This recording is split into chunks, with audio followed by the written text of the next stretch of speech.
षष्ठोऽध्याय धूम्रलोचन वध में सर्वज्ञेश्वर भैरव के अंक में निवास करने वाली परमोत्कृष्ट पद्मावती देवी का चिंतन करता हूँ। वे नागराज के आसन पर बैठी है। नागों के फनों में सुशोभित होने वाली मणियों की विशाल माला से उनकी देहलता उद्भासित हो रही है। सूर्य के समान उनका तेज है। 3 नेत्र उनकी शोभा बढ़ा रहे हैं। वे हाथों में माला, कुंभ, कपाल और कमल लिए हुए हैं तथा उनके मस्तक में अर्धचंद्र का मुकुट सुशोभित है। ऋषि कहते हैं, देवी का ये कथन सुनकर दूत को बड़ा अमर्ष हुआ और उसने दैत्यराज के पास जाकर सब समाचार विस्तार पूर्वक कह सुनाया। दूत के उस वचन को सुनकर दैत्यराज कुपित हो उठा और दैत्य सेनापति धूम्रलोचन से बोला, धूम्रलोचन, तुम शीघ्र अपनी सेना साथ लेकर जाओ और उस दुष्टा के केश पकड़कर घसीटते हुए उसे बलपूर्वक यहाँ ले आओ। उसकी रक्षा करने के लिए यदि कोई दूसरा खड़ा हो तो वो देवता, यक्ष अथवा गंधर्व ही क्यों न हो, उसे अवश्य मार डालना। ऋषि कहते हैं, शुंभ के इस प्रकार आज्ञा देने पर वो धूम्रलोचन दैत्य 60,000 असुरों की सेना को साथ लेकर वहां से तुरंत चल दिया।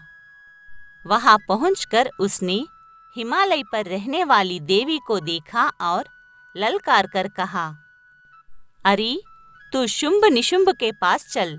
यदि इस समय प्रसन्नतापूर्वक मेरे स्वामी के समीप नहीं चलेगी तो मैं बलपूर्वक झोटा पकड़कर घसीटते हुए तुझे ले चलूंगा। देवी बोली, तुम्हें दैत्यों के राजा ने भेजा है। तुम स्वयं भी बलवान हो और तुम्हारे साथ विशाल सेना भी है।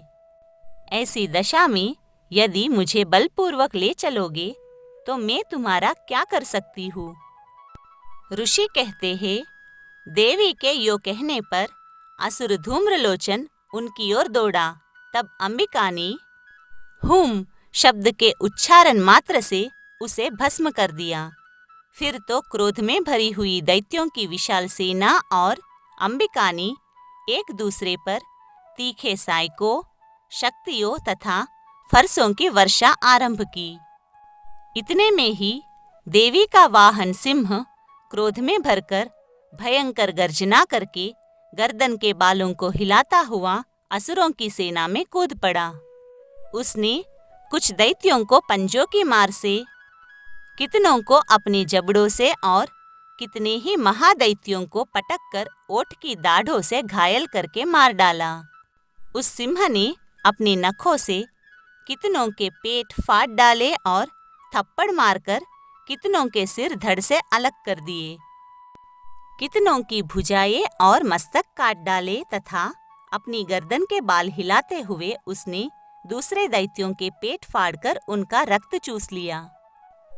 अत्यंत क्रोध में भरे हुए देवी के वाहन उस महाबली सिंह ने क्षण भर में ही असुरों की सारी सेना का संहार कर डाला।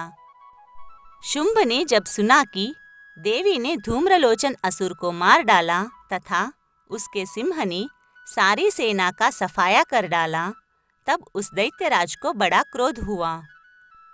उसका ओठ कांपने लगा।